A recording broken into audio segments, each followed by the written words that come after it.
हम अदालती मामलात किस रुख को जा रहे हैं।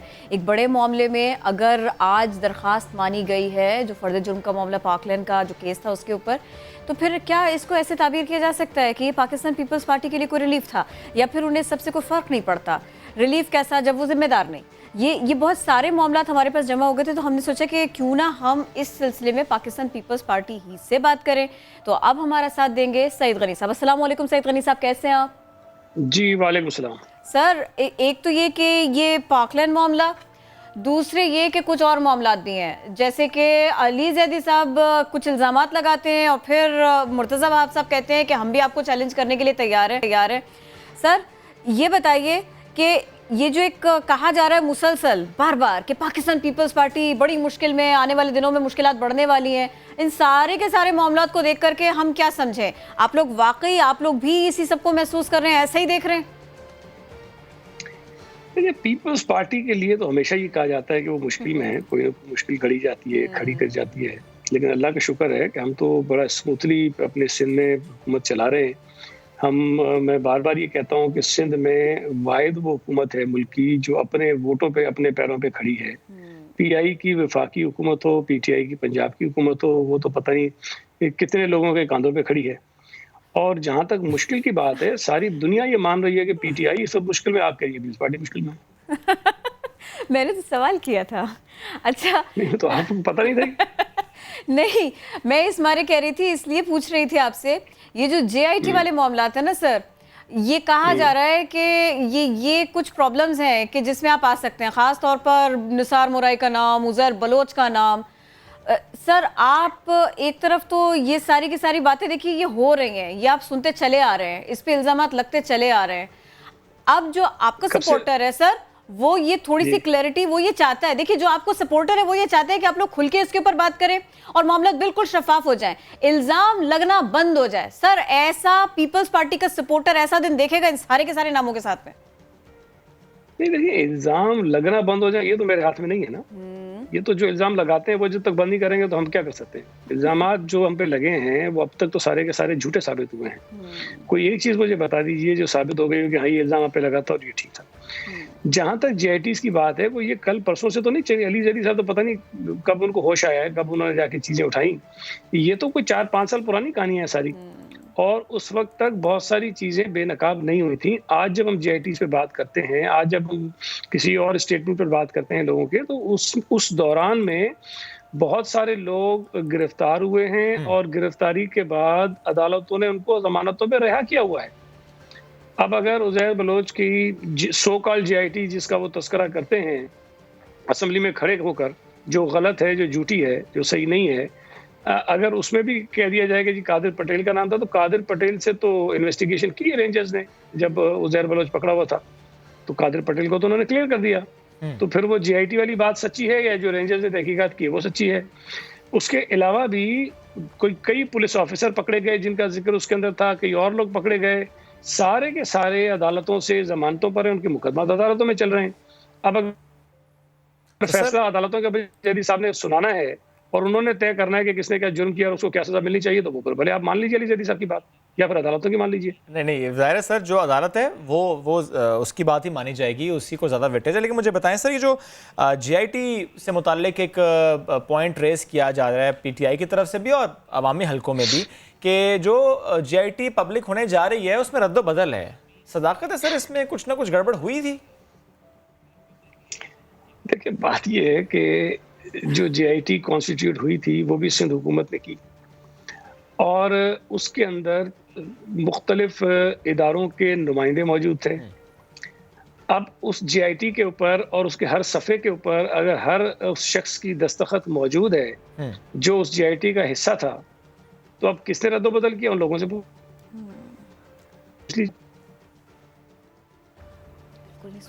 ठीक है सर, लेकिन एक आर्गुमेंट ये भी है कि जो मजिस्ट्रेट के सामने बयानात थे वो कहा जा रहा है, क्योंकि ज़रा भी पब्लिक होगी तो फिर चीज़ें सामने आएंगी, लेकिन कहा जा रहा है जो मजिस्ट्रेट के सामने बयानात थे वो जेआईटी में नहीं हैं, रिपोर्ट में नहीं। मैंने अभी आपको बताया। जी मैं अर्ज करता हूँ अभी। पहली बात तो ये कि क्या आपने जो मजिस्ट्रेट के पास बयान है उसकी कोई सर्टिफाइड कॉपी निकलवाई है? नहीं, ये तो सर ज़ाहिर है वो बताएंगे जिन्होंने इल्जाम लगाया। ये मैं सवाल है सवाल कर रहा हूँ। देखें, ये एक सवाल है। ठीक है। मैं तो देखें, जब तक ये हम पब्लिक नहीं कर रहे थे जीआईटी की रिपोर्ट भी, तो लोग तो उस जीआईटी को सही समझते रहे जो अली जैसे साहब जैसे चवल लोग जो है बार बार खड़े होकर पेश करते हैं। सर मैं फिर भी कहूंगा ऐसे अल्फाज का इंतखाब ना करें, बहुत काबिल मोहतरम है आप। नहीं, ये चवल और आप नहीं करते सर, आप नहीं करते, आप कभी नहीं करते। मेरी बात सुने ना, चवल कोई गैर पाने वाली लफ्ज नहीं है। चवल उसको कहते हैं जिसको पता कुछ नहीं होता और चवले मारता है। सर अगर गैर पाने वाली लफ्ज ना हो और ये इस्तेमाल तो हज़फ हो जाता है कार्रवाई से। पता कुछ नहीं है, मैं लुगत तरतीब दूंगी आपके नाम के साथ। मैं कहूंगा बेवकूफ आदमी आपको कि वो झूठ है। ये तो बड़ा मुअज़्ज़ब लफ्ज है कि जिस आदमी को कुछ नहीं पता और वो इधर उधर की बातें कर रहा है तो उसको कहते हैं चवले मार रहा है। तो ये चवल लोगों का काम होता है, जिनको नहीं पता होता वो बातें करते हैं। मैं चलो नहीं बोलूंगा ये लफ्ज, लेकिन ये कि जो अली जैदी साहब कहते रहे खड़े होकर असेंबली के अंदर, या उन जैसे लोग पता नहीं पिछले 5-6 साल से कहते रहे, या तो हम उसको ठीक मान लें कि वो ठीक है, अगर वो ठीक है तो फिर सही है, बाकी सारी चीजों को छोड़ देते हैं। इसी तरह 164 का स्टेटमेंट भी जो है उसकी आज तक मैंने किसी के पास कोई सर्टिफाइड कॉपी नहीं देखी कि किसी ने अदालत में दरखास्त दी और उसको कहा कि जी हमें सर्टिफाइड कॉपी दीजिए। आज तक मैंने तो, ये हो सकता है अब सही हो गलत हो, मैं उसमें कुछ नहीं कह सकता हूँ, लेकिन अभी मैंने आपको बताया कि उसी 164 के स्टेटमेंट में अगर कादिर पटेल के लिए कुछ लिखा हुआ है तो उस 164 के बयान के बाद कादिर पटेल से तहकीकात हुई, रेंजर्स ने की और उसको क्लियर किया। उसी 164 के स्टेटमेंट के बाद बहुत सारे लोग गिरफ्तार हुए जिनका उसके अंदर तस्करा है, अदालतों ने उनको जो है जमानतों पर रिहा किया हुआ, उनके केसेस चल रहे हैं। तो मेरा ये ख्याल है कि जो अदालतों में मुकदमात हैं, उज़ैर बलोच भी ज़ेर हिरासत है, अदालतों को फैसले कर लेने दीजिए। उसमें अगर कोई बात आएगी तो ठीक है, फिर वो जो भी शख्स जिम्मेदार होगा उसको भुगत देगा वो। बहरहाल जेआईटी का पब्लिक होना ये बड़ी बात है। जो जिस तरह के मामलात हम अब तक देखते आए हैं उसके बाद में वाकई बड़ी बात है जो आप लोग ये करने जा रहे हैं। अच्छा सर, अब देखिए हम आ जाते हैं कुछ ऐसे मसाइल की तरफ जिससे आम आदमी गुजर रहा है। आज हम खास तौर पर के इलेक्ट्रिक की बात कर रहे थे और हमारा साथ दे रहे थे हलीम आदिल शेख साहब और फारूक सत्तार साहब। दोनों एक दूसरे से इत्तेफाक जरूर कर रहे थे, लेकिन कौन पकड़ेगा, कौन पूछेगा कराची के शहरी को बिल्कुल किसी भी प्रॉब्लम के बगैर बिजली की फराहमी कब मुमकिन हो पाएगी, कोई नहीं बता सकता, कोई भी नहीं बता सकता। अब वो कह रहे हैं कि जी एहतजाज करना बिल्कुल दुरुस्त है, और हमारा सवाल ये है कि एहतजाज करना तो एक आम आदमी के नसीब में है सर। अगर अथॉरिटीज़ हों, अगर अवामी नुमाइंदे हों और वो ही एहतजाज करें और वो ये कहें कि हमको तो घुमा दिया जाता है, तो फिर आम आदमी कहाँ जाएगा? ये सवाल मैंने उनसे भी पूछा था सईद गनी साहब, ये मुझे आपसे भी पूछना पड़ रहा है। मैंने थोड़ी सी बात सुनी हलीम साहब की, वो ये कह रहे थे कि नेपरा जो है ना वो तहकीकाती इदारा नहीं है। नेपरा ने तहकीकात की हैं, मुख्तलिफ मौक़ों पर की हैं। पिछले साल जब बिजली में 19 से ज़ायद लोग बेचारे जान से चले गए तो उसकी तहकीकात भी नेपरा ने की थी और उसकी जिम्मेदारी जो है वो उन्होंने के इलेक्ट्रिक के ऊपर लगाई थी। उसके अलावा भी मुख्तलिफ मौक़ों पर नेपरा तहकीकात करता है, रेगुलेटर का ये काम होता है। वो अपनी रिपोर्ट्स बनाते हैं, उस रिपोर्ट की बुनियाद पर उनके ऊपर जुर्माने भी करते हैं, उनको सजाएं देते हैं। अच्छा, दूसरी बड़ी मज़े की बात यह है कि पीपल्स पार्टी वो जमात है जिसने के इलेक्ट्रिक की निजकारी की मुखालफत की थी। MQM ने सपोर्ट की थी। हलीम साहब उस वक्त क्यू लीग में थे, क्यू लीग की हुकूमत थी, जनरल परवेज मुशर्रफ का दौर था और क्यू लीग ने उसको किया था प्राइवेटाइज, मुशर्रफ ने किया था उसको प्राइवेटाइज। बाकी PTI भी मेरा ख्याल है उस वक्त तो ज़ाहिर है कि सपोर्ट ही कर रही होगी या साहब ने कहा कि उन्होंने सपोर्ट नहीं किया। सरकार किसने किया था प्राइवेटाइज, ये पता कर लेना। किस दौर में? पीपल्स पार्टी के दौर में तो ही नहीं थी। ठीक। दूसरी मैं आपको नहीं मजे की बात आपको बता दूं, देखें इन्होंने हमेशा, मैं कहता हूं ना, पीपल्स पार्टी को और आसिफ अली जरदारी को तो उन्होंने पंचिंग बैग बनाया होता ना, हर चीज आसिफ अली जरदारी, हर चीज आसिफ अली जरदारी। ये हमारे पीछे पड़ गए थे कि के इलेक्ट्रिक में आसिफ अली जरदारी साहब के शेयर और फरियाद टालपुर साहिबा के शेयर हैं। हम कह के थक गए कि भाई हमारा कोई वास्ता नहीं है, कोई हमारा हिस्सा नहीं है। लेकिन एक तो अल्लाह भला करे रियाम का कि उनकी किताब आ गई, उसमें उन्होंने लिखा कि आरिफ नकवी साहब ने 66% खर्चा PTI की इलेक्शन का उठाया था, कैंपेन का। उन्होंने मतलब बिलियंस ऑफ रुपीस बनते हैं ना इलेक्शन कैंपेन का, जो पैसे डाला था सारा। अच्छा, उस पर भी शायद इन्होंने यकीन नहीं किया। उसके बाद जब ये पकड़े गए लंदन में नकवी साहब, तो आपको पता है इन्होंने वो एक रेफरेंस देते हैं, उसको कहते हैं रेफरेंस हो तो बताओ। उन्होंने Imran Khan prime minister of Pakistan, उनका मोबाइल नंबर लिख के रेफरेंस दिया कि इज माय रेफरेंस। तो जो आदमी PTI के ऊपर अरबों रुपए इलेक्शन में खर्च करता हो, जो आदमी PTI का सबसे बड़ा फाइनेंसियर हो और जो आदमी PTI की पूरी पार्टी को चलाता हो, उस आदमी के खिलाफ PTI कोई कार्रवाई करेगी? ये बैनुल-अक़वामी जुगादरी है। मैं आपको हमेशा कहता हूँ हलीम आदिल शेख साहब या फिरदौस शमीम नकवी साहब या पाकिस्तान तहरीक इंसाफ के यहाँ के रहनुमा कैसे प्रेस कॉन्फ्रेंस करते हैं, वो कैसे के इलेक्ट्रिक को बैश करते हैं फिर, और फिर वो ये कहते हैं कि किसी और को भी बुलाया जाए और वो भी इसमें हिस्सा डाले। मैं सिर्फ गुजारिश कर रहा हूँ जी कि जिन लोगों ने इसकी निजकारी की हो, पहली बात तो ये गलत, मैंने तो कल परसों भी प्रेस कॉन्फ्रेंस में कहा कि इसको दोबारा तहवील में ले लो हुकूमत की, भाई ले लो, आप समझते हो गलत है, हुकूमत ले लो, उसको टेक ओवर कर ले। दूसरी बात ये है कि जो ग्रुप इसको चला रहा है उस ग्रुप का अगर कोई सियासी जमात बेनिफिशियरी है सबसे बड़ी, तो वो तो ये पीटीआई है जिसको। लेकिन सर ये इल्जामात अपनी जगह, लेकिन बहरहाल हुकूमत तो आपकी है, कुछ रोल तो आपका बनता है। सिर्फ ये कह देना कि वो प्राइवेट इदारा है, इससे तो मसला हल नहीं होगा। एग्जैक्टली सूबे में ही सर कोई ऑप्शन तो आप भी देख रहे होंगे या कोई चीज आप भी सोच रहे होंगे आवाम को रिलीफ देने से मुताल्लिक कि नहीं? शुएब, प्रॉब्लम ये है कि कुछ चीज़ें ऐसी हैं जो सूबाई हुकूमत के बिल्कुल भी दायरे इख्तियार में नहीं आती हैं। उसमें से एक ये बिजली का मसला भी है। अच्छा, आपको अभी याद होगा रिसेंटली जब हमने लॉकडाउन का ऐलान किया था तो हमने एक सीएम साहब ने प्रेस कॉन्फ्रेंस में ये ऐलान किया कि जो बिजली और गैस के बिल हैं उसको हम डेफर कर देंगे। जी। मतलब 2-3 महीने इनिशियली तो ये था कि वहां से उसको नेगेट किया गया फेडरल गवर्नमेंट की तरफ से। अच्छा, उसको हमने कहा कि हम डेफर करेंगे। फिर हमने एक ऑर्डिनेंस जारी किया, उस ऑर्डिनेंस के अंदर भी लफ्ज हमने डेफरमेंट लिखा है। हमने ये नहीं कहा था कि माफ कर दें। उस पर गवर्नर साहब ने वो वापस भेज दिया और कहा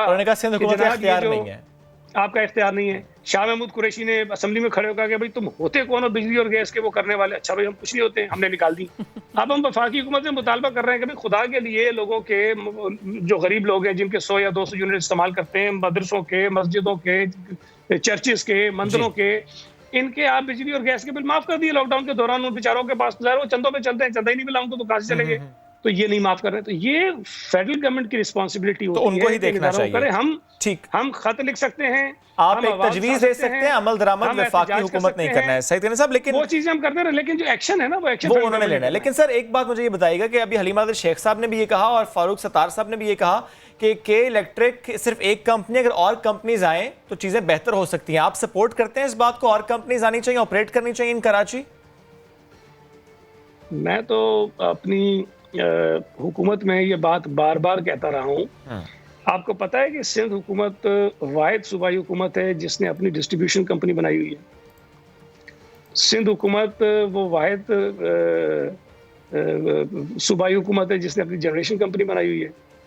तो हम अपने तौर पर जो चीज़ें कर सकते हैं वो हम कर रहे हैं। हम अपनी बिजली भी बनाते हैं, हम उसको डिस्ट्रीब्यूशन भी करते हैं। लेकिन प्रॉब्लम ये है कि हमारे पास ज़ाहिर है कि कराची शहर का है, किसी और शहर का नेटवर्क नहीं है। हमारी जहाँ बिजली बनती है वो बिजली वहाँ से पैदा होकर के इलेक्ट्रिक को मिल जाती है और वो हमसे खरीदते हैं बिजली, वो हमसे बिजली खरीद रहे होते हैं। तो ये बिल्कुल पॉसिबल है, लेकिन जाहिर है कि उसके लिए बहुत सारा काम करना पड़ेगा। और तो कर लीजिए।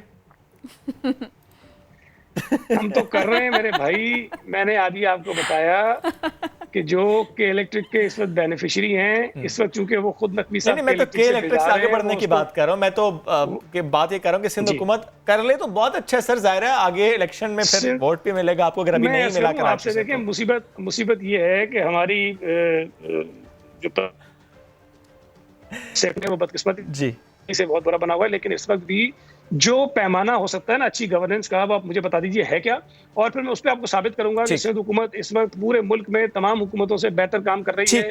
चाहे वो गवर्नेंस हो, चाहे वो जो आइन में दिया हुआ ढांचा, आपका क्लेम है कि बेहतर परफॉर्म करें। बेहद शुक्रिया। मेरा क्लेम नहीं है, साबित करूंगा। पूछ रहा हूं, सवाल करें मुझसे आप। क्या जी? मैं सुन नहीं पाई। मेरा क्लेम नहीं है, मैं साबित करूंगा। मैं आपको पूरा मौका दूंगी, मुझे अच्छा लगेगा अगर आप ये करेंगे। आम आदमी को अच्छा लगेगा सर सुन के। आप मुझे सवाल करें कि हम दूसरों के मुकाबले में ठीक नहीं है, मैं आपको बताता हूँ। आप एक चीज बता दीजिए, किस चीज में कोई और सूबा हमसे आगे है या वफाक हमसे आगे है सर? चलिए कोरोना का बता दीजिए सर। जी, बड़ी मेहरबानी आपकी। देखें, कोरोना में मुझे तो हैरत हुई। उस दिन असद उमर साहब ने कहा कि जी पूरे मुल्क में हालात ठीक हैं, सिंध के अलावा और खासतौर पर कराची में।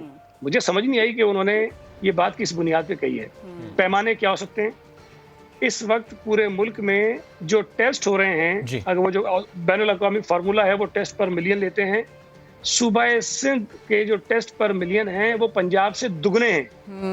दुरुस्त बात है। पाकिस्तान की जो नेशनल एवरेज है उससे हम बहुत ऊपर हैं। हम भारत की उससे ऊपर हैं, हम बांग्लादेश से ऊपर हैं, हम श्रीलंका से ऊपर हैं। सूबा सिंध ने कोई 10,200 के करीब किए थे 2 दिन पहले तक, और पंजाब ने 5,100 किए हुए हैं पर मिलियन। उसके साथ साथ जो रिकवरीज हैं वो सबसे नो ज्यादा डाउट सिंध में है। सब सिंध में, हमें इसीलिए बार बार तस्करा करते हैं इसका। अच्छा, जी सुन जी लें, जी जी वेंटिलेटर्स पर मिलियन अगर आप जाएंगे सबसे ज्यादा सिंध में है। कोविड के बेड्स अगर पर मिलियन पे आप जाएंगे सबसे ज्यादा सिंध में है। मुझे समझ नहीं आती कि वो कौन सा फॉर्मूला है जिसके मुताबिक जो है वो तशवीश लाक हो गई है कि जी कराची में और सुबह सिंध के अंदर जो खासतौर पे चीजें ठीक नहीं है। हम हर तरह से किसी भी पैमाने पर तमाम सूबों से आगे नहीं है, बहुत आगे हैं। और ये WHO कहता है कि जी सिंध हुकूमत जो है वो सबसे ज्यादा बेहतर काम कर रही है। सिंध हुकूमत की जो रैपिड रिस्पांस टीम्स हैं वो सबसे ज्यादा हैं, जो कॉन्ट्रैक्ट ट्रेसिंग है वो सबसे बेहतर हम कर रहे हैं। ये सारी चीजें कोरोना पे हम कर रहे हैं और दावा वो दूसरे कर रहे हैं जिन्होंने किया कुछ नहीं, जिन्होंने लोगों ठीक को है डराने सर। का बंदोबस्त किया हुआ है। ठीक है, पॉइंट आ गया सर गनी साहब, Thank बेहद you शुक्रिया so very much, साथ इरशाद मौजूद भाई। कर जो कोरोना से मुतालिक सिंध हुकूमत ने काम किए फ्रॉम डे 1 टिल नाउ, इससे मुतालिक आप शेयर करते हैं। वाकई गुज़श्ता रोज़ भी 10,000 प्लस के टेस्ट सिंध में हुए हैं।